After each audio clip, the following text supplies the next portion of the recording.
game's going to be like.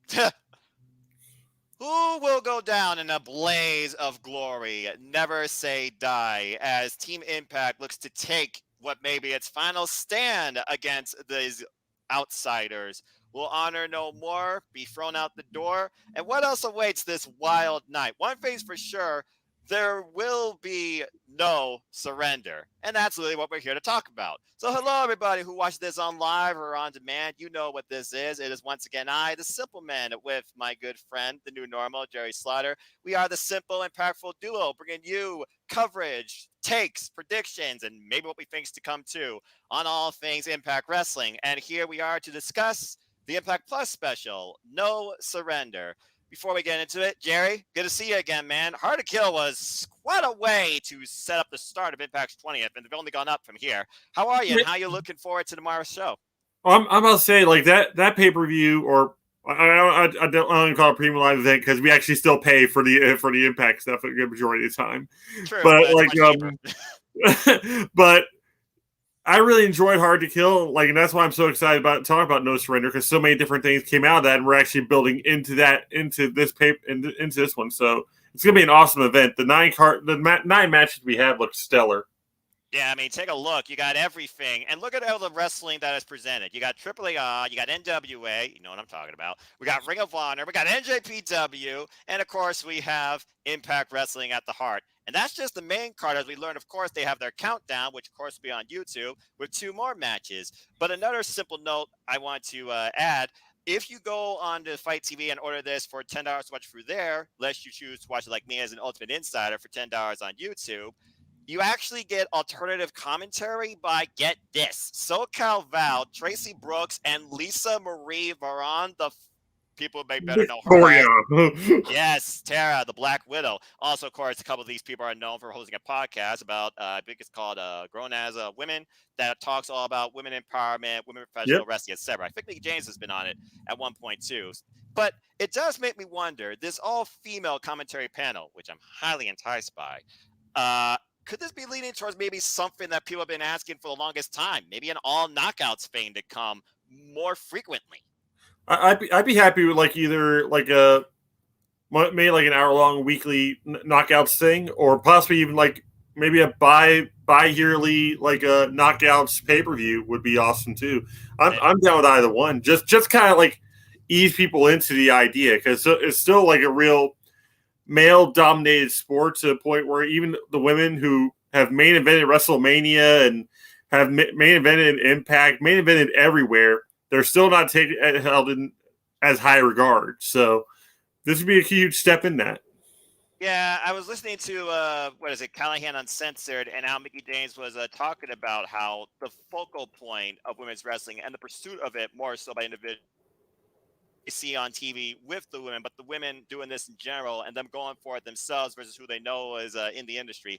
Women's wrestling is definitely in a brighter light, but I feel like there is still much more work to be done to really elevate the industry. I'm about to say the light is shining in at this point, but it could be a bigger hole. So exactly, but again, we just hope for bigger and better things. That being said, yeah, this Impact Plus special, a total of 11 matches, including 2 on the countdown, which will be on YouTube. So with that being said, let's get right into it. So it looks like our very first match is going to be John Skyler versus represent Toledo, my hometown, Trey Miguel, the current X Division champion. So it's non-title, and we already know what's going to influence the future of the X Division championship later on in the show. But can John Skyler once again pull the upset and surprise us? He did beat Matt Cardona in his Impact debut. Jerry, do you think Trey's got this an easy win? I don't think it's going to be an easy win, but I think it's going to actually put John Skyler up a little bit higher up in people's minds, to the point where he, like, instead of just being on the opening show, he'll actually be in one of these like fatal 4-ways, like we'll be talking later for the number 1 contendership to the X Division belt. But it's going to be a nice little sampler for what people expect. And he's going to come back later and like possibly challenge Trey Miguel again, and possibly take the title off them. But this won't be his victory. He'll actually end up losing this match. Yeah, right now I feel Trey Miguel's got all the momentum. Again, he's the guy that handed Steve Macklin his first actual pinfall loss back at Hard to Kill in a tremendous match where it took 2 Meteoras and Trey going deeper than I think he thought he was capable of doing. I feel like his reign as X-Division champion is just beginning, and he's still looking for that key opponent to match and excel beyond what he brings to the ring. And Rocky Romero is a very close second, and he already defended successfully against him. So yeah, I do have Trey Miguel getting the win here, reminding people why he is the champion. But I feel John Skyler is going to remind people why he is in Impact Wrestling, and the win over Matt Cardona. That's the whole idea. Like, it wouldn't surprise me if the 4 participants for the X Division like match either end up on the stage at some point, or just like are shown backstage watching this match. So yeah, it wouldn't surprise me one bit. And folks, quick disclaimer: I do. Dadgummit, I didn't knew that was going to happen at some point. I do host botch. Hey, JR is my biggest influence. What can I say? Good Lord Almighty. I do host an Impact Predictions League, and I decided to go beyond the 4 key pay-per-views for Impact Wrestling this year because these Impact Plus specials are like mini pay-per-views in themselves. So yes, this is officially part of the league, and the form is live on my Twitter as of right now. Go fill it out, go claim victory, and maybe you can beat Cindy G, who got very lucky at Hard to Kill. We'll see if her luck holds up. Jared, you're about a middle of the pack right now for one show that's likely to be out of 12 this that's year. fine by me. I'm mid card at best. We're good. Mid card at best. Don't undersell yourself, man. I think you could be a main eventer, but I'm a C+ player. We're good. Later. Yeah, fair. All right, you know you. That being said, we'll see who knows who better here as 2 Aussies go at it in their own right, and not over gold. But I feel like there's something else to this more than meets the eye. As Tennille Dashwood returns to Impact Wrestling to take on Jessica Havoc, and of course the Influence, Madison Rayne and Caleb, with a K, will be in Tennille's corner, while Rosemary, who is injured, will be in Havoc's corner. The last time that Decay and the Influence met each other, it ended up turning into a handicap match with Tennille Dashwood and Madison Rayne injuring Rosemary, hence why she's been out of action. I feel like Havoc, who went really strong in that 2-on-1 handicap situation, but lost, will be looking for her win here. So I actually think that Jessica Havoc's going to pull it out. Plus, Tennille's been gone for a while, and we still don't know when, my girls, the Inspiration, yay, are going to defend the Knockouts Tag Team Championships. Ultimately, that's got to be leaning towards, I feel like, the Influence versus the Inspiration. We've already seen how much the Inspiration is trying to influence Kayla with a K towards maybe you should be with somebody who respects you more. Understand your loyalty. But that being said, as far as this match goes, I feel like there's going to be some weird commotion outside. It's going to allow Jessica Havoc to pick up a win. Your thoughts? I think you're on the same wavelength as me at this point, but I think it's going to go a little bit further. I think the Inspiration is going to show back up at this match, show up on stage, distract Caleb and Madison just enough that, and also Tennille in the ring, that Jessica Havoc is either the surprise roll up or maybe a little bit of interference from the injured Rosemary, just get revenge. Either way, I see Havoc actually winning this match as well. Yeah, and again, Jessica Havoc, she's a fighter and she will wreak havoc. And again, we've seen how much the Inspiration and Tennille, at first you would think that would be the ultimate super group. Mm-hmm. Didn't happen as we saw. I like the idea of the Inspiration being there, just like getting into their heads, and it'd be a wonderful thing. But even if they just popped up in the audience, it's like, oh, hi. Hey, more Inspiration on my screen. I'm happy. That's all I gotta say. Yay, Cassie Lee. Again, they were not even involved in Hard to Kill due to this freaking pandemic, which we're still living through to this day. But I digress. That being said, this should be a fun thing to show for the Knockouts. Yeah. But now we go into the actual show and the 9-card showcase that is before us. And again, we talked about maybe upsets, surprises galore, and who knows what else. Might as well start with one out of the gate. Who will challenge one of the most proficient technical wrestlers in the entire industry, men or women today, and currently a double champion? As the virtuosa, Diana Perazzo hosts her second open challenge, where either she will defend the Ring of Honor Women's World Title or the AAA Reina de Reinas Championship. And so far, we've seen her break Santana Garrett's arm in a game bout for the Women of Honor Championship. And of course, Diana won the Women of Honor Championship from the very game, and very similar in many ways. And she has such a bright future. Roxy, who apparently now signed with the WWE, all the best to the project. Hope you continue to shine and progress. That being said, Deonna Purrazzo is just on another level right now. Professional wrestling, excellence, execution, and just owning the industry. But again, the bigger question here: who will step up? It's clearly got to be somebody from the outside. And there's been a lot of names thrown around that I've seen on Twitter in the Impact group that I talk with a lot. But Gary, you are, again, one of the most vibrant creative minds I know as a wrestling fan and friend. So let your mind flow free and give me your thoughts towards this. Who steps up to the Virtuosa's crowns? I'm not really sure. I know she's going to still win, but I do agree about that. but there's so many different possibilities that I'm going to say somebody that I would love to see her actually wrestle against. That would actually be a great match. Is a free agent still for the most part. I wouldn't mind seeing Marina Shafir, the Problem, just show up. Like the Problem versus Virtuosa would be like it's a great match, and it'd be a cool exhibition just to show the world that Marina Shafir isn't like this lackey that she was like back in the NXT days, and she's been doing some great matches on AEW Dark. Yes. So I think it'd be cool if she just expanded out a little bit further and got to have a match against Deonna Purrazzo, even possibly coming to a draw. That'd be interesting too, because then she wouldn't be losing. She wouldn't be losing either one of the titles, and then she'll show that she can hang, and that could easily turn into a storyline. Yeah, and the thing is, we have not seen Deonna Purrazzo challenge as hard or as far since her rivalry with Mickie James came to conclusion back at Hard to Kill in that Texas Death Match. Yeah. So I feel like she does need somebody on a technical level to a degree to really bring her to even further heights than what Mickie James did with her.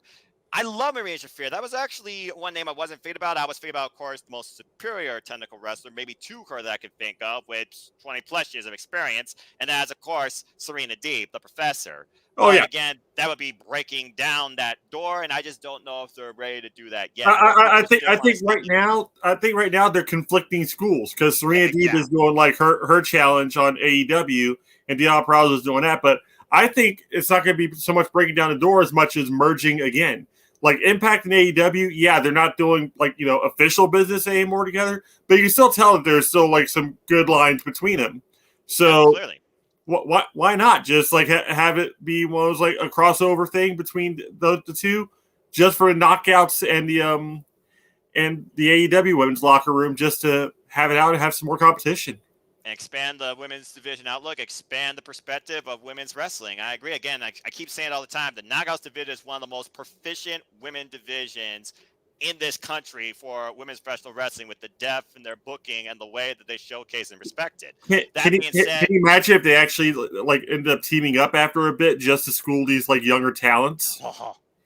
I mean, look at what AEW has, and look at what Impact Wrestling has when it comes to youthful talent with so much potential. I mean, Ty Conti, Anna Jay, you have Lady Frost, you have Masha Slamovics, you have so many bright, promising young female athletes, and the inter-promotional matches I could see. I would love to see, for example, Chris Statlander take on Deonna Purrazzo. That would be awesome. Legit Layla Hirsch. Again, potential. There is so much promised potential when it comes to both the AEW women's division and what Impact Wrestling continues to showcase in their Knockouts division. That'd be such a cool like Worlds Collide type pay-per-view. Just have not the Knockouts versus the AEW like women's roster, and just a mixed matching in that. That'd be fantastic. No, bar none. I mean, I was thinking about Afino, of course, who went with Thunder Rosa for 30 minutes back at Warrior Wrestling. I know there's been talk right now, the former Tegan Knox, talking about how one employer might be going backwards, but she also is very proficient in herself, and I would like to see her shine maybe again. Toni Storm is a possibility. Yeah, Toni Storm was another name that I was thinking of too out of the gate. There's a lot of speculation towards who could show up, and they're in New Orleans, which I believe. So I'd be okay with Toni Storm if she doesn't do a whole shiny thing and there's a whole crybaby thing she was doing at the end. Yeah. I dogged Toni Storm a lot back on NXT UK. I'm not gonna lie about that. But at the same time, it was also at her point where she was like the weakest. When I first started watching her, she was a very strong competitor.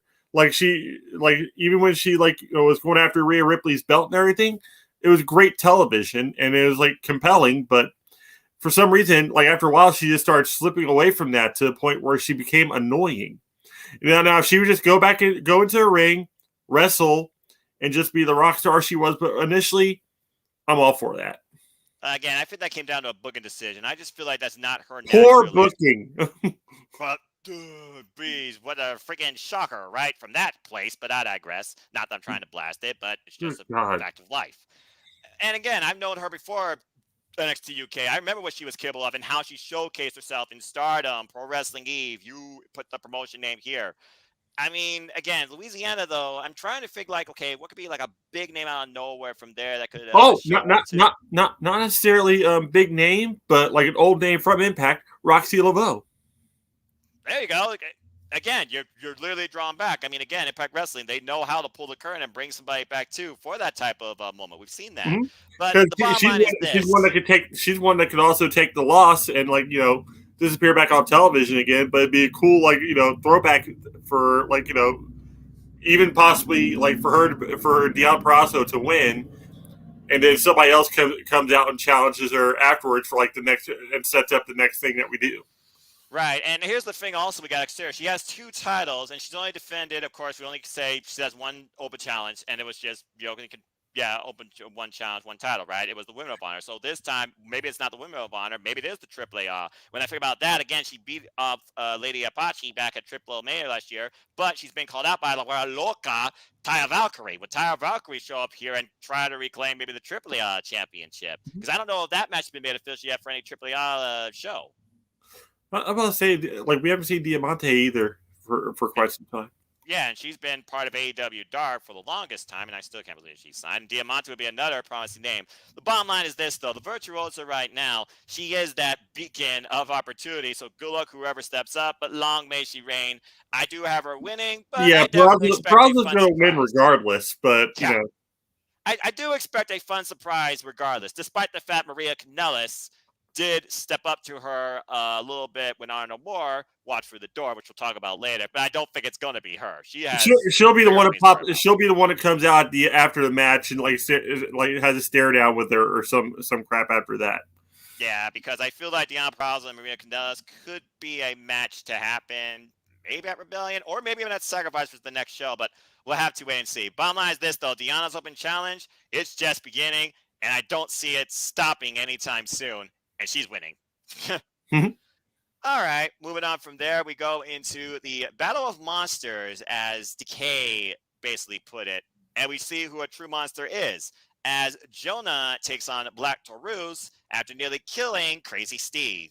Not much to really say about this match besides Jonah and Josh Alexander fought hard to kill, and, well, Jonah lost. Jonah's been very dominant, though, in NJPW Strong, having tag team allies now and a former one half of TN61 that showed up. Spoiler alert for those that haven't seen NJPW Strong Rivals yet. And we've seen Black Taurus. He's kind of been that guy that's kind of been there. The last big moment I remember him having was when he challenged Josh Alexander for the Championship back at Homecoming last year. Yeah. But this could be an interesting test for both men here. But that being said, if Jonah is working with Impact, at least for Rebellion, I gotta consider something's being set up for him, and I don't think it stops with Black Taurus. Last time I think I said he was going to win, he didn't. I think he gets his win back here. I have Jonah getting it. I feel bad that we don't get Josh Alexander anymore. His contract expired, visa expired. No more Josh Alexander in Impact right now, and that stings. But at the same time, he had a great match against Jonah, and yes, I was one of the people that was saying Jonah couldn't lose that match against Josh Alexander, and he did. So I think this is when we get the receipt. I think this is when Jonah actually picks up the win, and it's going to be Black Taurus's it's going to be at his expense. Yeah, but I'm just curious at this point where you go from here with Jonah Impact Wrestling. Clearly, he's not going to face Rosemary, but then he's taking out 2/3 of Decay. I got a feeling after a bit he's going to be regulated to muscle to somebody else, and that's what's going to be happening. Maybe that's when we get Rockstar Spud back, and and Jonah just follows him around. Well, at least I would always see those colorful, crazy suits, but I don't see that happening. I was about to say we haven't seen him yet. He said he's had that really cool video that he posted saying it's time to go back to being a professional wrestler. What better place than to go back to Impact Wrestling where he pretty much got his start? True. It just seems fitting. And Impact Wrestling is not really the land of giants per se, especially when most of the giants right now are involved in tag team feuds. But I Yeah. do see Jonah maybe taking his anger out on somebody else, maybe posing his Fred as the top dog again. But either way, I see Jonah sticking around for some other singles feud once he passes I through see. today. Like I can honestly say, I can say probably by the end of the year he'll be in contention for the X Division belt. Okay, well that's really notable right I there. think he'll do the whole like no limits thing like Samoa Joe did for the longest time. Yes, yes, yes. Oh man, Samoa And Joe was Abyss, we forget Abyss was the X Division champion. do we have to mention that one though? Considering how, never mind. That was a dark time. Yes, it was. Good lord, how we survived that? Well, We don't out the talk dark. about Abyss. We don't talk about Bruno. We don't talk about Abyss. No. Well, out of the dark, let's go back into the light where the X Division keeps on shining no matter what, especially nowadays, and it's definitely going to in this four-way fight. As Chris Bay representing Bullet Club, the inevitable Ace Austin, Jake something. What's his name? Something. What's the name? I don't know. And then Speedball Mike Bailey. And all I can say about this is, good grief. Okay, Yeah. here's the thing. Chris Bay and Jake Something faced off in singles action that brought Bullet Club in the first place. In a great bout, Jake Something got the win. You fast forward a little bit, Ace Austin, he's always been that notable. He's been watching far from the side as Speedball Mike Bailey, who might add crushed him in his debut in that multi-person match, is basically right now undefeated. And then you have Jake Something, who again is something.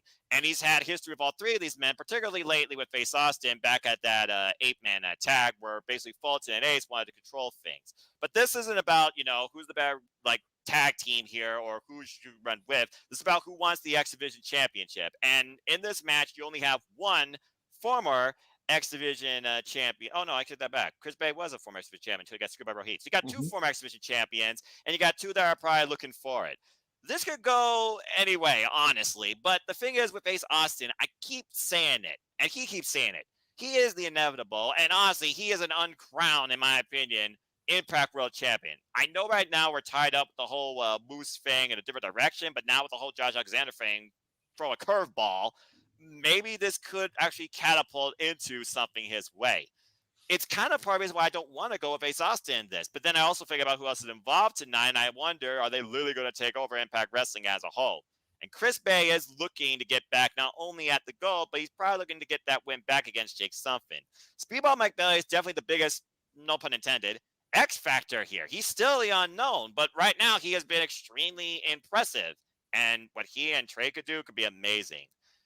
Jerry, you go first on this one. Who's your pick? I'm really not sure on this.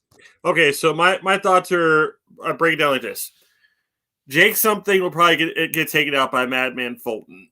That's about inevitable. They're both about the same size, and that's just a match waiting to happen. Yeah, beef on beef. Then you have Ace Austin, who, yeah, like you said, he's a future main eventer. Like this guy find the right program for him, and he just feels like kind of a filler in this one because he's had so many different shots at the X Division title, and he's held it. But then there's like moments where he's been number one contender again, and he's hasn't fulfilled it. So I really don't see Ace Austin winning this. If anybody's going to pull off this victory, I think it's going to be Speedball Mike Bailey because, yes, him versus Trey Miguel will tear the house down, and it'll be interesting to watch. Chris Bay, he's going to be tied up with everything that's going on Bullet Club wise, because you're going to have Violent by Design versus Bullet Club and everything still going on. So I see him being more integral to Bullet Club storyline, not chasing gold right now. So Speedball Mike Bailey is my hands-on pick for this one. I also think about that again in Impact Wrestling. You look at the whole heel versus face dynamic. That doesn't happen a lot. Yeah. And it still leads to incredible matches. Again, Ace Austin was my last pick in this because I feel like right now he's just stuck in a spot. And Chris Bay right now, he's part of Bullet Club. He's already a made man, but I know he wants the X Division title again. Jake Something, Madman Fulton, you basically gave me the idea that I need for those two. big meaty man fight. Okay, let's go, because Mehmet Fulton is going to be a factor here, which does leave Speedball Mike Bailey, and it's also a 4-person match. He previously won a 4-person dance back at Hard to Kill, and he was the unknown. I'm sure he's no more here, but because Trey Miguel can easily say in his promos is like yeah, I've seen you do great in like multiple man matches, but never one-on-one with anyone. True that. At least not here in Impact Wrestling. It's like you've been here at Impact, and all you've been doing these like matches with 3 people, 4 people.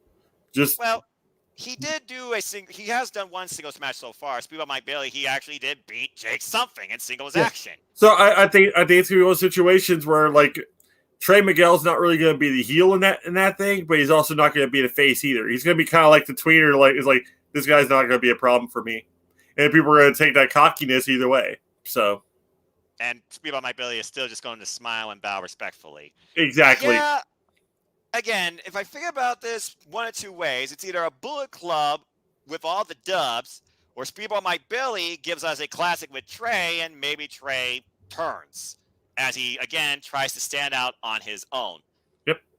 I'm torn. You went with Speedball, but some of me right now feels like Chris Bay, yeah, he's in Bullet Club. He's dealing with all of that, but he really needs to push himself forward here. And if he wants Bullet Club to look strong, especially when Jay White brought him in the first place, which really founded Bullet Club and Impact Wrestling in the first place, he needs to get a win here. Shenanigans aside, he could probably steal the win. I'm going to go with Chris Bay on this. I feel like Bay actually needs this, while we want maybe Speedball Mike Bailey to get this. So I'm going to go with Chris Bay. After all, it's Saturday. So let's see what happens in one Bay. All right? That's all I got to say about that. Bullet Club, Chris Bay. For life. Speaking of Bullet Club, let's go ahead and talk about the mind, or should I say the leader behind Bullet Club, why he still says it is his era. But you ask another man, talk about the mind games. Yeah. You ask another man, though. That's kind of weird. Yeah, I know, right? You ask another man, though, this world doesn't belong to him or them. It belongs to us. As a leader of Violent by Design, Eric Young, and the former Impact World Champion, might I add, takes on Switchblade Jay White, the leader of Bullet Club, where Jay White basically says, Eric Young, I'm glad I could help you in forming your own Bullet Club, but you simply aren't me. You aren't on my level, etc., etc., etc. Jay White, mind games aside, with a man that's all about mind games himself, Eric Young. This isn't going to come down to jaw-jacking, though. This is going to come down to who out-wrestles the other. And more so outsmarts the other, especially since Violent by Design is banned from ringside.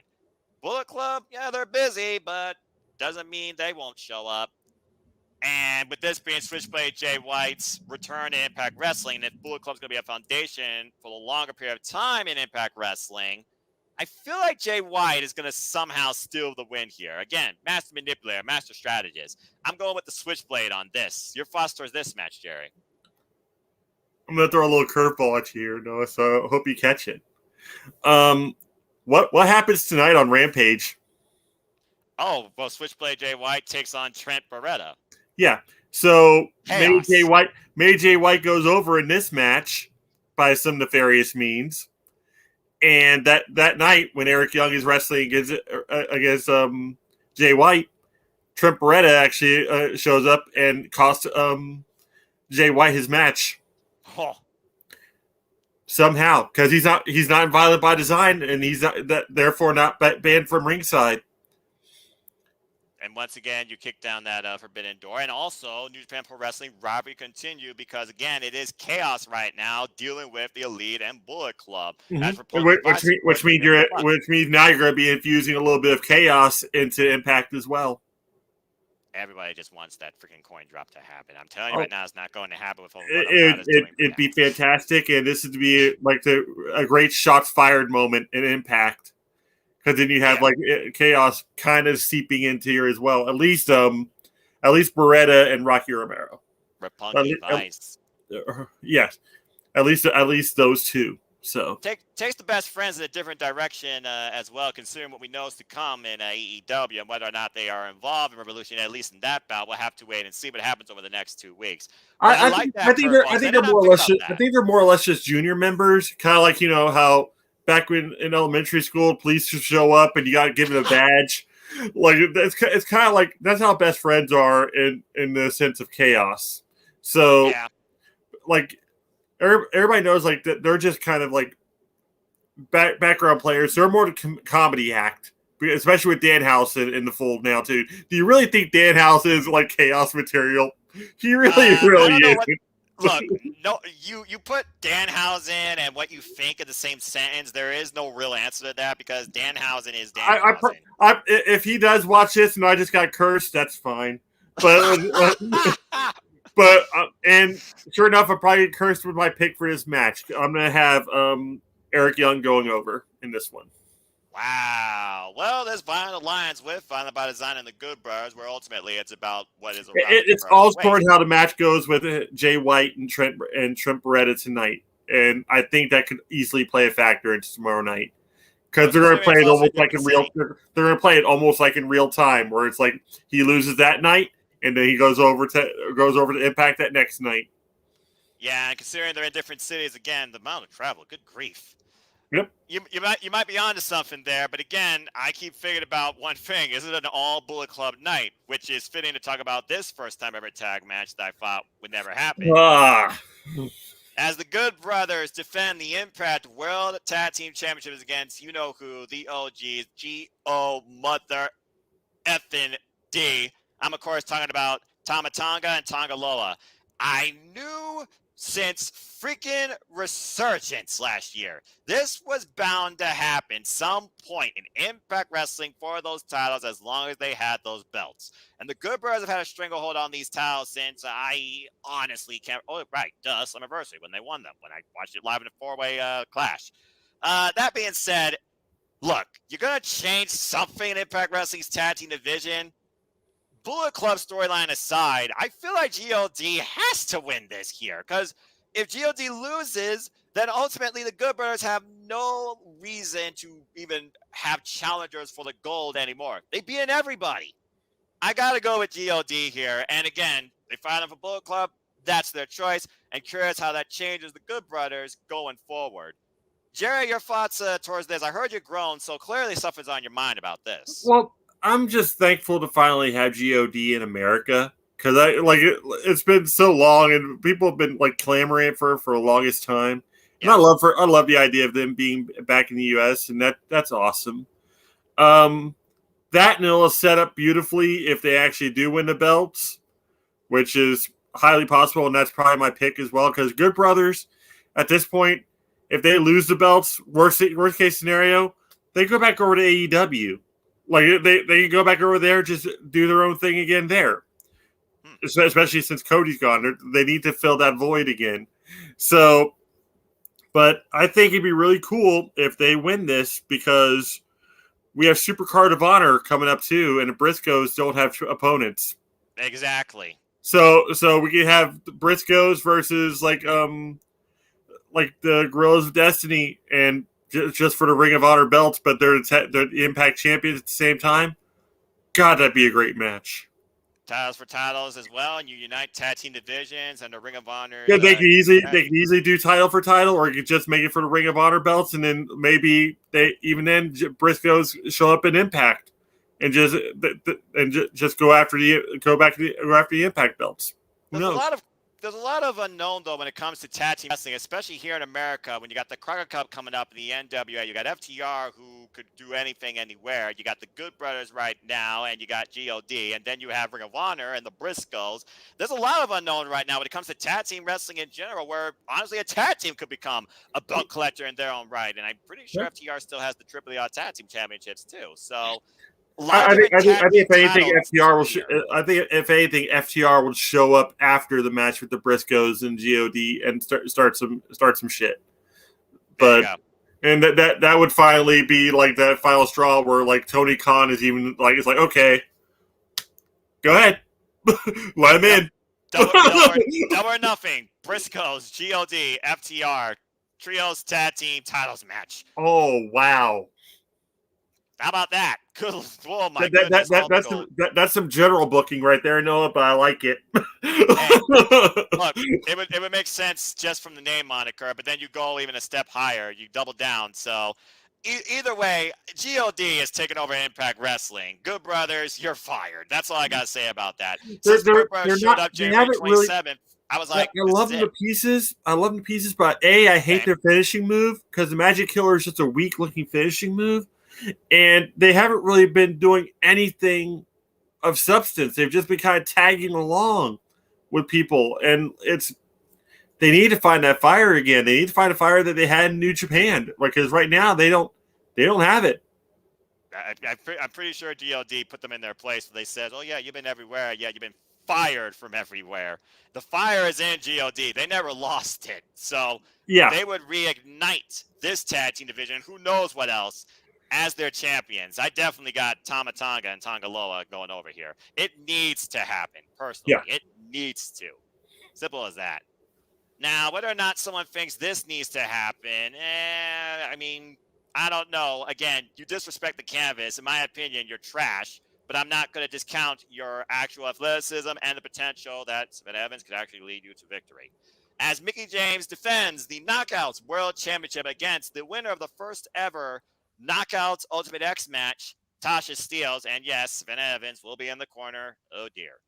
Okay, so simply put, Tasha Steelz won back at Hard to Kill. She won the opportunity. Kudos Mm-hmm. to her. She deserved it. She earned it. Since then, she got a victory over Chelsea Green. Been jaw-jacking with Mickie James ever since, who, again, successfully defended her title against Deonna Purrazzo back at Hard to Kill and represented Impact Wrestling as the Impact Knockouts World Champion for a good portion of the Women's Royal Rumble match in WWE, where they literally got to play the footage. I thought that was awesome. Keep going forward now, and you see something building towards maybe her and Chelsea Green, and I really want to see how this unfolds. But then you have a one-on-one on mutual respect, and Tasha throws trash into the ring and totally trashes the match and trashes both. And in my opinion, that goes beyond your cockiness. That's just downright disrespectful. Mm-hmm. We saw what happened in the tag team match this week, and again, Tasha got the pinfall win over the champ. Now, if I'm looking at conventional booking from other promotions, that right there is a red herring to me towards what's going to happen in this match. Since Tasha has stood on her own, though, she really has come a long way. She's taken advantage of every opportunity she can, but when it comes to when it matters, she falls short. Shall I go back to the knockouts not that with Mercedes Martinez in the final? I think she falls short here too. And I think she literally is going to be burned by Chelsea Green, who she's been degrading this whole time. Savannah Evans in her corner, who's to say Chelsea Green will be in Mickie James' corner or be a difference maker? Either way, I have Mickie James retaining. Jerry, your thoughts towards this? I think Steelz is going to win it.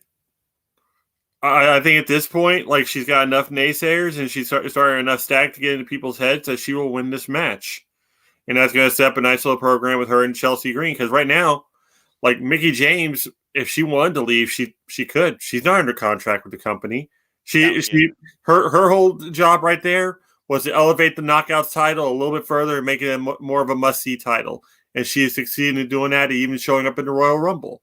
So why not drop the belt to somebody else? Let the Knockouts, take their stride, and then just fade to a background role for just a little while. She can do these kind of things because she's a free agent. She can show up anywhere. She can do anything. And Steelz, I think she'd be a great heel champion, especially since she got some backup now. It's always good to have. That's always good for a women's knockout champion to have. It's like either an entourage or someone back there, or someone watching her back, and she has that now. So, I would love to see Tasha Steelz win this match. Her go on and face Chelsea Green, and just brings them crazy out of Chelsea Green, and we get Laura Von Ness again.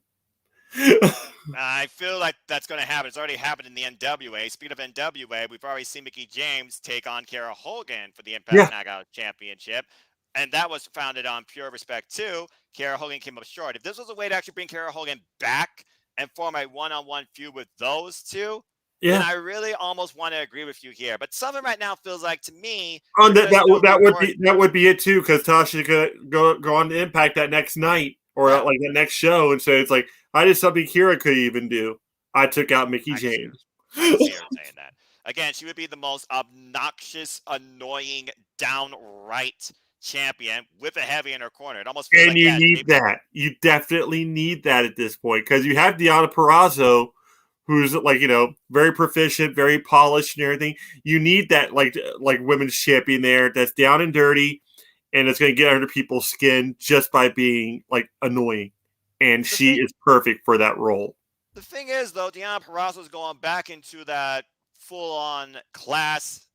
I'm above all others type role, so you kind of already got that, and she has 2 titles, and she's taking it Yeah, a different way. So but the thing is with that is she can back it up better than Tasha can.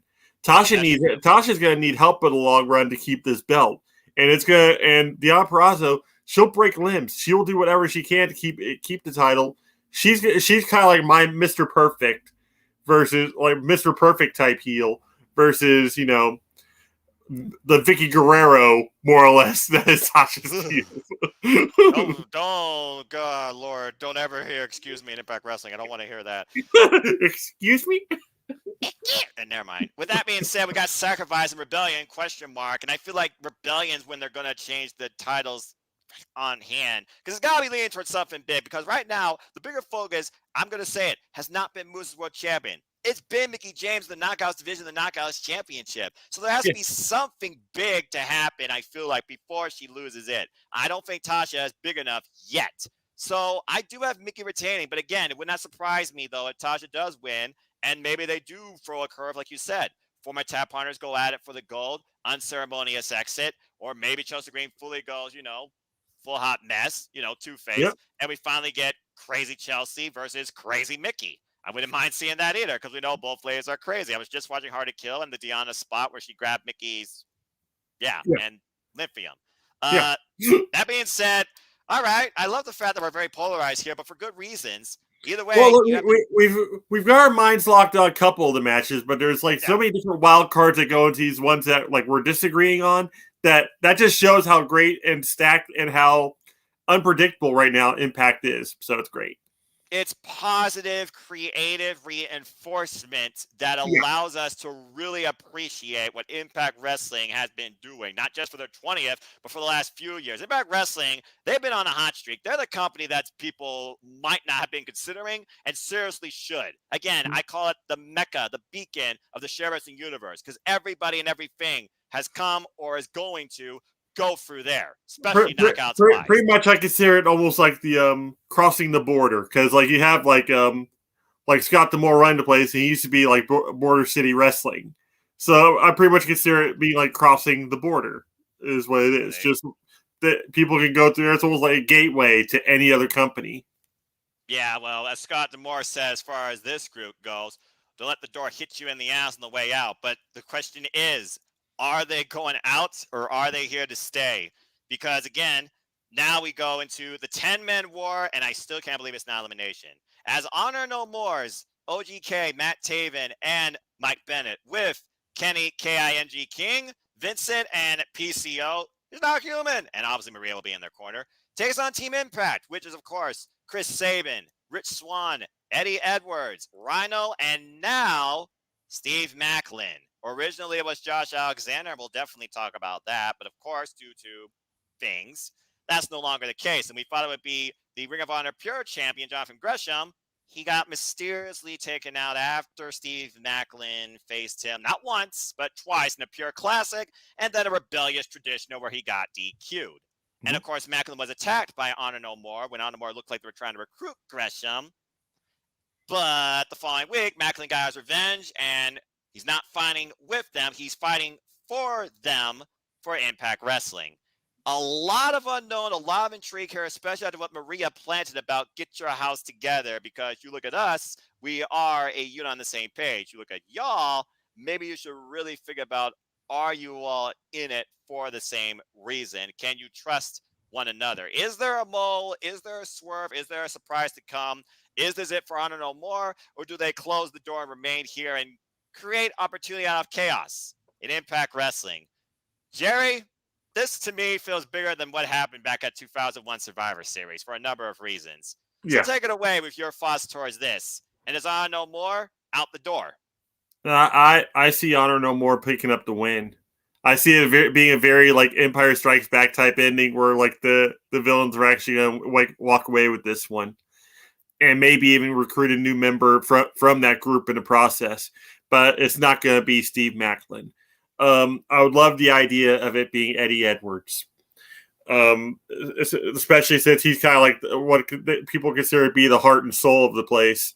It'd be almost like it would feel like the whole company would feel betrayed, almost like when Stone Cold like turned on everybody and joined the alliance or whatever Yeah, else. we all saw how that worked out. Just saying. Yeah, but Ugh. also I had the idea at one point, just like the reason why he switches over to the other side is we have Davey Richards show up and join up with the Honor No More, and then you have the American Wolves making another run at throughout like any Impact, Ring of Honor, wherever else. Because I'd love to see American Wolves back together just for at least one more run. Especially since the Hardys are back together now too. Can you imagine the Hardy Boys versus American Wolves on the indie scene in a card? That'd be a fantastic match. I mean, we saw them formerly in what ballroom was it in New York in a ladder match? It was the Hardy Boys versus Wolves. I do remember that match, but nowadays I can only imagine what that would look like. Yeah, like you have to all the Hardys facing off against Cass and Enzo at this point. You've got them facing off against Brian Myers and Matt Cardona. So why not have that? Why not have that be a setup somewhere in there where now Davey Richards and Eddie Edwards are back together under the Ring of Honor banner, and they're going to be trying to restore honor. So, well, again, Maria put it bluntly.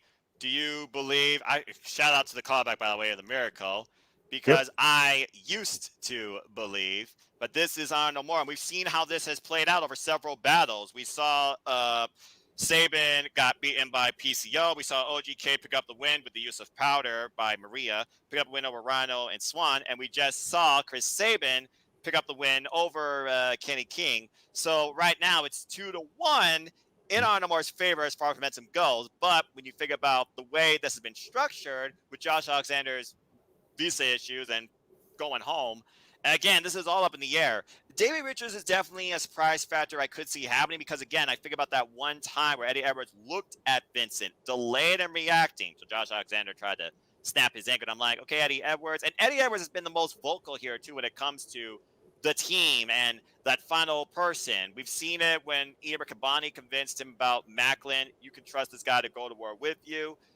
And let's be honest, Eddie Edwards is a hothead. He is, I feel like, the unstable factor, despite the fact people call him the heart and soul of Impact Wrestling. I give that to Sami Callihan. That being said, Macklin here, I miss Sami. Yeah, me too. That being said, Macklin's going to be a huge X factor here to help boost this team through this war. He's going to do some crazy stuff we know what he's capable of. And then I could see Eddie Edwards Boston knee partying him and surprising everybody. The ultimate swerve in Impact Wrestling, and the crowd, the way they would react to the Impact faithful, you turn on them. Definitely. D'Lo Brown's going to be going out of his mind. Yeah, D'Lo Brown won't be here, of course, because we don't want him more. Took him out, which is why we have Matthew Waywald and Tom Hannigan on commentary. And I like this combination. I can only imagine Matthew Waywald, and would he actually get up from ringside and take part in this as well, with Rep being taken out. I expect this to literally fall apart into a chaotic war. Again, it's not elimination. It's first pinfall submission wins. But that being said, you see what has happened with Honor No More so far in Impact Wrestling. It has led to some wild surprises and unpredictability. And I think they are going to do it again. I have Honor No More winning as well. I'm just not sure who's picking up the win or what the finish is going to be. That's good thing about this. That's good thing about this match. It's not really a tornado tag, but it can more or less divergence that, and the referees just lose all control, just let it go. Yeah, I mean, again, 10 men. We have 10 men here. You know it's going to go bonkers. All right. Yep.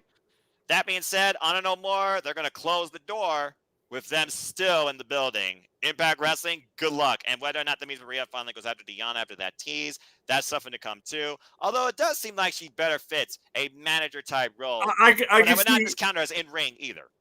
I can see them picking up the win here and then start trying to go after belts. Pretty much okay, our feet are in the door is shut behind us. We're trapped in with these people. Let's go. Yeah, let's just go downright bonkers. Why not? Yeah. Well, we'll have to wait and see. But speaking of bonkers, you want to talk about a guy that said, thank you, WWE, for my developmental, and really stuck the middle finger to them when it came to what he did. Well, now he's the digital media champion, and ultimately, you might as well call him the champion of the internet. And I'm sure Grace is ready to rip his head off. As Matt Cardona, and might I add, the current, get this, NWA World Champion, and also another digital media champion, defends his newly won Impact Gold against the former champion, Jordan Grace, in what is sure to be an intergender clash with brewing hostility for the ages. Of course, Isn't he Jordan also Grace defends. a game changer wrestling champion as well at this point?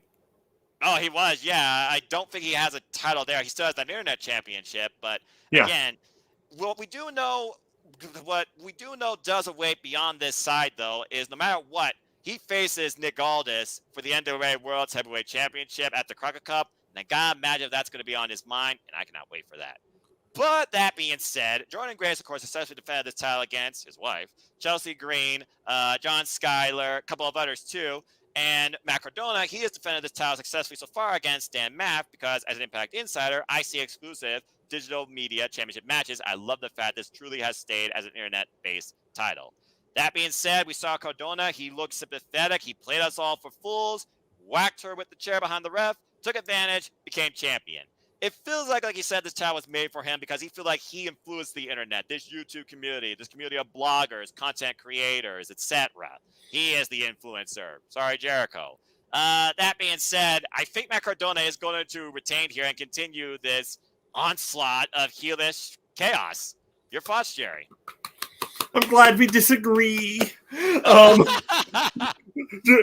think Grace is gonna win back the belt, and just because that stupid graphic you showed a little bit ago, I think Nick Aldis is gonna be there with his wife. He's gonna cause a distraction. You think Nick Aldis is gonna show up in Impact Wrestling and cost Matt Cardona this championship? Yes. Why not? Whoa. This isn't Ring of Honor. He's not going to be on commentary for this. That'd be crazy. Even if he doesn't show up in the building, he can show up on the screen. He can show up on the stage. It's going to throw Matt Cardona completely off his game. Or he can be coming down to the ring. The referee slides out to go, stop him. Jordan Grace hits Matt Cardona with a chair, gets a little comeuppance, and pins him for the belt. Well, we've seen so far how that worked out in GCW against George Janelle when he fought somebody on their home turf. It was non-title. He pulled every trick out of the book. Whether or not he does that again here, I don't know. And plus, Chelsea Green lost to Jordan Grace, so I wonder if she holds a bit of hostility maybe towards that. Plus, again, that's the man's wife. Will Chelsea Green play a factor here, too? I feel like there's too many outside factors that Cardona can use to his advantage versus what you think Grace can do to him, too, that I feel Cardona is going to retain here. Plus, showing this title up at other places, again, just adds further insult to the championship. But it also shows that he holds this belt in higher regard since it's an internet title than he does anything else. Because he feels he's the king of the internet. If he loses that internet title, and Nick Aldis is one of the reasons why, that's only going to make that match more must see over an NWA. Well, again, everyone says already Matt Cardona is drawing more eyes to the NWA as he won that title. Great comparison picture, by the way, of 16 years with Christian, by the way. Yeah. Again, Matt Cardona, he really has made people watch wrestling just to see what sort of shenanigan he pulls off. Where is he going to show up next? What other belt is he going to win? Like I said before we went on the air, he's becoming the belt collector now since Kenny Omega is away. And the second he starts calling himself that is when we're going to start seeing shades of Kenny Omega coming back too. Well, we all know Kenny Omega is going to come back. By the way, congratulations, Kenny Omega, voted by Wrestling Observer as Wrestler of the Year. Damn well deserved it, especially with everything you did while injured, might I add. Don't come back until you're fully well, you madman. How many belts did he hold at one point? Was it 6? A big, good Lord. I mean, we only saw 4, but it might as well have been, and 2 were just for one company. So, yeah. I mean, well, that's what I'm saying. I was counting those, but at the same time, I think it was 4 or 5 that he actually had. Champion across 3 different promotions at one point. Simple as that. All right. Well, that being said, going away from this madness, let's talk about pure madness, anger, and what pain is sure to look like and feel like here. As the Hosses go at it, as Moose defends the Impact World Championship against self-proclaimed #1 contender, might I add, W. Morrissey. And this, of course, all picks up after that wild triple threat we saw at Hard to Kill, where W. Morrissey was not involved in the decision, but he still lost. And Moose basically said, you may not have been involved in the decision, but you still lost to me. So what did Morrissey do? He made it extremely personal, literally attacking the man, saying, no matter what, I am going to face you one-on-one for this championship. And we've seen these two attack each other from everything, including a hotel room, to the ring, to 8-on-1 assaults, including destroying the learning tree, and Brian Meyer, excuse me, almost forgot his name. And then, of course, we saw him try to take him out with a chair last week, and this week, well, Moose got planted through, not the contract signing table, but a table off stage. Morrissey stood tall. With the unknown of Josh Alexander's future, and people also calling that a work, again, what a crazy week in wrestling this has been. Part of me almost feels like we could be swerved here, but I feel like right now, just looking at these two, I don't see Moose losing. I have Moose retaining. And again, championship advantage, by hook or by crook. He could get DQ'd. Jerry, your thoughts towards this? This is an odd match, in my opinion. My mentality is this, and I mentioned it a little bit ago. He's going to be teaming up with Enzo again as Cass on the independent circuit, like at least for a match against the Hardys, which says to me that they're not really building a name around Morrissey right now. He is just there. He's a big man for Moose to fight because there's not really a lot of other big men for him to fight right now. So I think Moose is going to go over in this match, and maybe at the end of it, we'll have another contender step forward. Like somebody else from a different company that just, is now a free agent. Good thing you said free agent. I could see chat being like Roman Reigns. No. No. Like if anybody, I think one person that I don't think is completely burned their bridge with that place, that's actually making a name for himself again, that I think would be an awesome foil or at least a good promo segment against Moose would probably be Killer Cross. Well, I mean, I guess he didn't technically burn that bridge, so he really didn't. And right now he's looking for fights, and I think even if it's like kind of one-off appearance or whatnot, it gets his name back out there, and he gets it. And he even if you just have Scarlett show up and just kind of look on the stage and just kind of wink and nod to the point where Killer Cross is coming and just leaves. That'd be a cool way to wrap up that that pay-per-view. I just wonder if that still could happen with Ethan Carter or EC3, excuse me, starting his own promotion with Adam Shear. And what if Adam Shear showed up? That'd be actually Strowman wouldn't be that far of a stretch. I don't think it would be. Like the thing was for a long time was he kept on saying he wasn't going to leave the WWE because he had all his loyalty and everything to it, and sure enough, or that he wouldn't work for any other company, but he got screwed. We're going to say it right there. He got screwed out of his place in WWE.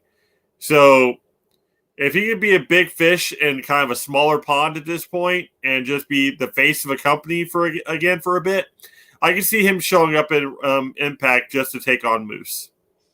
Yeah, either way, I got Moose retaining here. Again, something big's got to go down for either the World Championship or the Knockouts Championship, in my opinion, at Rebellion, and at least one of those two titles is going to change there, I feel like. It's the weirdest dynamic because you look at all the other matches on this card and there's more at stake than it feels like than the actual main event with the title for the company. Yeah, right? There's a bigger story than your world title? What? The world title has become almost like an afterthought in some of these companies to the point where AEW, I watch more for for Sammy Guevara's matches at this point, or sometimes the tag matches. The tag matches are just insane in AEW. They are. Well, the Young Bucks wanted to put tag team wrestling as the focal point. They wanted to put that as their main event, and they have succeeded. And the only reason everybody pays attention to Roman Reigns on WWE television is the fact that the other secondary belts aren't even really defended at all. People, yeah. Shinsuke Nakamura's I think defended it 5 times since he's actually held the belt. It's been about over a year now. Something like that. And according to what I've heard, he lost the title too, and they might literally be setting up the title to go up against Johnny Knoxville at WrestleMania. stupid. It's horrible. Like for a long time, my favorite matches in the WWE were like the Intercontinental title matches because those were guys that weren't heavyweights, they weren't lightweights, they were just there and they were just superior athletes, and those were the fun matches to watch. But now we don't even really get those. So I love the fact that Impact has such a huge focus, more or less, on their mid card and just right under the main event talent, to the point where the world title almost feels like an afterthought. Yeah, and it's one of those things we're not looking at the men's side, look at the women's side too. Even with Deonna Purrazzo and Mickie James both holding gold, there is a lot of internal struggle there as well, even with the digital media championship. Yeah. And when you got these newcomers that are just trying to shine and own their spot, I mean, Masha destroying people in seconds. I love that. Yeah. Giselle Shaw making her debut against Lady Frost, who really has come out in Impact Wrestling. Mhm. She is so damn impressive. Again, there's a lot of depth when it comes to people that aren't your champions or not involved in the championship picture on both sides. And it's quite extraordinary, to say the least, how far they really have come when it comes to booking and showcasing, but also elevating their entire roster to a degree. They're not, grabbing all these like people from the WWE or anything and just trying to pull them in. They're trying to build up people that like in their company as main event players, or at least, championship holders, before they bring in anybody else, which is, I mean, yeah, what's the biggest name right now, non-Impact original or Impact Rising person in Impact Wrestling at this point besides Matt Cardona? That's tough. It'd probably be Moose. Actually, no. He never went to WWE, as far as I know. Yeah. I don't think he ever went to WWE. I don't think so. No, not really. See? You see? Yeah, that's what I'm saying. Like, even like Inspiration, they're there right now. Even when they show back up, they're not going to go directly after like a main event spot or anything. They're actually just having fun at this point, and that's the whole idea. Like, they need to have fun, build up these new characters. Like, because in the long run, these other people are like the future of the business. Inspiration, they're just really getting started too. So they really are. It's going to be a fun ride. Start. And I love it. I'm so happy for Cassie Lee, by the way. Mm-hmm. And again, I look at the potential of the industry. AEW is trying to create it. Again, Ty Conji, congratulations. I can't wait to see what's next for you. But Impact Wrestling, they really have owned it, especially the last couple of years, when you look at the depth of the roster and where it came from. And that's really what it comes down to when you look at where the roster came from, not where they got it from. I think where Impact suffers is the fact they don't have the TV show that everybody can just watch, because Access isn't around on my system that I have, and it's just harder to get a hold of their wrestling. If they actually found a better outlet for it, they'd still probably be number 3, but they'll at least be in contention, and the eyes will actually be on them. Well, I feel like it comes down to how many people are aware of the other ways you can watch it. Because again, dude, I watch Impact Wrestling commercial 3 every week, 8:30 p.m. Eastern Standard Time on YouTube, chatting with Impact faithful, positive, kind wrestling fans too.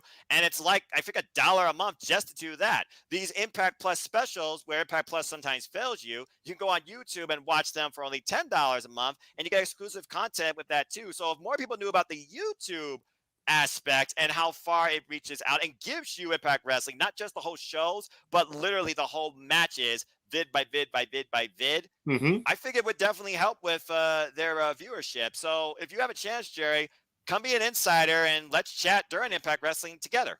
Okay, that'd be awesome. Josh Alexander hasn't gotten his rematch yet. No, and at this point, I don't know if he's going to. Again, with visa issues and everything going on, I mean, he's not even wrestling at Terminus. It's a very odd situation for the Walking Weapon, to say the least, Jerry. I feel bad for him. Do you see him coming back to Impact? You also got to figure with COVID upswings and everything, and how mandates get passed to the point where Canada was shut down for the longest time. Mm-hmm. So if he gets stuck back up there again, he could be like Rhea Ripley and be gone for 3 or 4 months at the 3 or 4 months. And do I see him coming back to Impact? Yeah. And it's gonna be the most weirdest and most awesome of times. like where there's not really going to be a challenger for the title, or maybe somebody will be wrapping up a program, and then all of a sudden you hear his music, you see him come out, and it's like, oh, okay, so this is happening now. This is happening. Yes, it's happening. Again, I feel like Moose versus Josh Alexander needs to happen. It's Whether or not inevitable. that's the end game, that's still to remain. But the bottom line is this. I don't see Moose losing the gold before Rebellion. Because, again, I keep thinking about Rebellion, that question mark. Last year, it was an Omega symbol. This year, who the hell knows what it could be? He needs to find an opponent that's going to, like, you know, bring out the best of him to a point where, like, the eyes will actually go to him. Because Morrissey, like, nobody sees W. Morrissey. They just see an angrier version of Big Cass. You know, like, you can't teach that. Yeah, whatever, dude, okay? I mean, he did come out talking about how at one point everyone thought I was just a catchphrase. I'm going to show you what I actually am. So yeah, and that's great, but he's still going to come out a loser. Well, at least he's being better booked to be a main eventer. I mean, heck, I saw Eddie Edwards live in a parking lot. They're actually showing some faith in him, and I commend the Impact for that, and they're trying to make a big star out of him. That's great, but he's got so much work to still do. He feels still so green, so plain in the ring. He needs to do something else, or stick him in another tag team just to learn more, just build more. But right now, it's weak to have friends. So it only makes sense that to have friends in the wrestling industry. Blah blah blah. Yeah, okay. If he teams with anybody, it's going to be chances are somebody he hates, and they're going to dominate like the tag division and Impact somewhere down the line. Yeah, I suppose. But again, folks, and Jerry, I encourage you as well. Go follow Impact Wrestling on YouTube. Click the membership thing. There are 2 levels of membership. The first membership level, I think it's like $1, if not a couple dollars. You literally can watch Impact Wrestling on YouTube, commercial free for 90 minutes. 8:30. That's why I go on Twitter and be like, hey, as an insider, time to tune in Impact Wrestling. Well, you all start with commercials on Access TV. I literally watch commercial-free Impact Wrestling every week. Proud to, by the way, live on YouTube with a live chat too. So again, Jerry, come be an insider this Saturday. Watch it on YouTube. It's only like $10 a month for the actual monthly things that are included. A bunch of other cool perks come with it too. What time's the show on Saturday? Hey, King, what's up? That would be 8 p.m. Eastern Standard Time this Saturday night. You could watch it on YouTube as an Ultimate Insider for $10 a month, getting you so much more content. But you also can watch it, if you choose, on Fight for $10 as well. And to be fair, Fight did give an incentive. There's 2 versions of it where you can watch an alternative commentary by an all-women's commentary team, including 2 former Knockout greats. SoCal Val. Yeah, I mean, I guess that's enough right there to make people spend the one-time $10 versus the $10. Yeah, she's fantastic. She is fantastic. I completely agree. And again, you need that female perspective on the commentary table to really push forward women's wrestling. Men, that's the thing. I love Veda Scott on commentary, so that's always cool. Well, Veda Scott's amazing. I don't care what anyone tells me. But here we got SoCal Val and Tara and Tracy Brooks. I think they're going to do a great job. Oh, fantastic job. So, yeah, go to Impact Wrestling's YouTube channel. Check out the membership levels. Pick and choose. But if you want to watch this show Saturday for YouTube, it is $10. But that's $10 a month. That gives you so much more of it as well. So take a chance and become an Ultimate Insider like me. Proud to be an Ultimate Insider for the last 7 months. So, and again, YouTube, much easier than TV. Yeah. But I digress. Well, I stream at YouTube on my TV, so it all works out. There you go. And again, you can screencast it from your phone too. If I'm not watching YouTube on a computer, I got a 56-inch TV right next to my computer. Yep. And a 43-inch. That's not good for your eyes, Noah. Well, I mean, it's not like I'm literally, staring directly at it. Like right there. Okay, we've gone off the rails. Do you do WWE like? I can see you. It's like the freaking thing from that horror movie that got sucked into the television, all the static. But I digress. Well, anyway, Jerry, I love just talking Impact Wrestling with you. We could probably talk about this for days on end. And we also included other stuff, too, because, again, Impact Wrestling, it is that mecca of the shared wrestling universe where everything pretty much comes under it. And again, this weekend, Ring of Honor, NJPW, NWA, AAA, and who knows who else is going to show up too. Will we get some special teas ahead of Sacrifice as well come the end? Will Moose's next challenger be known? And will Deanna Purrazzo be surprised who shows up and challenge for maybe even the AAA gold? We're just going to have to wait and see. That being said, Roosh is out injured, correct? yes, to my knowledge, he is Yeah, out. but last time I checked, he was still injured. Right. I have to be certain. We have Kerry Silcon. Kerry Silcon, Ring of Honor, is in it. I'm just saying, more Ring of Honor people can show up, but you're just going to have to wait and see. And again, following this, the next show will be Sacrifice, the next Impact Plus monthly special, and it will be March 5th. So we'll definitely be talking at some point during that week. And yes, I am aware that is Go Home Week to Revolution. Oh, Lord. Oh, wow. Yeah, it's going to be a wild week. And then, of course, the next real big show for Impact Wrestling, their next key pay-per-view is, of course, Rebellion. And again, Jerry, that question mark, and they're in New York. What the hell could that mean? There's no telling. And I can't wait to find out. I don't know, but it could very well be a game changer. I like what you did there because I was thinking about something else. And by the way, shout out to GCW and how far they've come with their booking, both promotion and roster. I would like to see Alley Catch actually mix up with the knockouts. But I was about to say that'd be the ultimate branch between like AEW and Impact would be game changer wrestling. No doubt. But I think for right now, that's all we have to say regarding all things Impact. I think this has been another fun forum and preview predictions too. And again, Jerry, good luck, and we'll see if any of us can dethrone our own indie darling. Trust me, if I'm right about any of my picks, you'll know. Oh yeah, and so will Cindy G. Cindy, good luck. And again, folks, link in the description down below. Come join the Impact Predictions League because Impact Wrestling matters. That being said, Jerry, absolute pleasure as always, sir. Any last thoughts and anything you want to plug and promote? Where can people find you? If you want to level up. Oh, gosh, I almost forgot. RIP 205 Live. I'm sorry, that is so dumb. You might as well change TakeOver to EXP. Anyway, sorry. 205 dead. Continue. Okay, you follow me at or join my Facebook group on Facebook. Armbar, all capital, ARMBAR, exclamation point. Don't forget it. Colin found that awesome cover photo. I love it to pieces. So, great. But then also on Twitter at Gerald_JSJ. I did it in reverse this time, but it's fine. I mean, it's all good, dude. You know, I'm learning how to be, more proficient in this. I was about to say, I'm just having fun. I don't care. I've said it's time and time again about you, man. You have come leaps and bounds from an NXT party and NXT. What's NXT? It's astounding. You do an awesome job. Again, it's not about me, it's about wrestling, but I appreciate you. Well, you cover wrestling, so therefore it is about you. Don't argue with me. I'm complimenting you. Well, I'm humble, and I don't have an ego like all ego Ethan Page, so there you go. That's why I'm never going heel. I never said he had ego. I'm just complimenting you. Yeah, fair enough. People say I'm humble, so I'll just go along with that. All right, well, thank you, Jerry.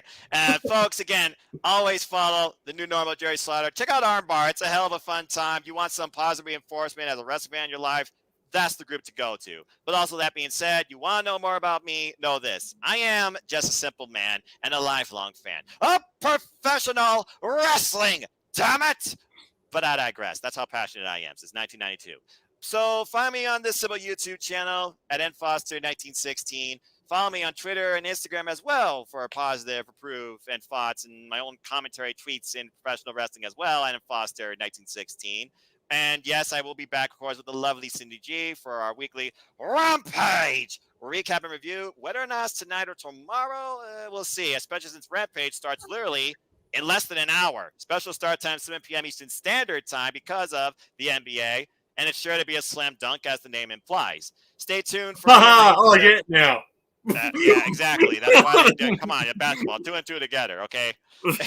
Anyway, and also stay tuned as me and shout out to ACW crew on Twitter. We'll be back with another ACW View impromptu discussing everything that's happened this week. Also at and also since Hard to Kill for that matter, the Royal Rumble 2 on the ATW View as we approach the 1 year anniversary of this little forum that we created, guys. So great job to all of us too. And yes, there will be one for Revolution as well.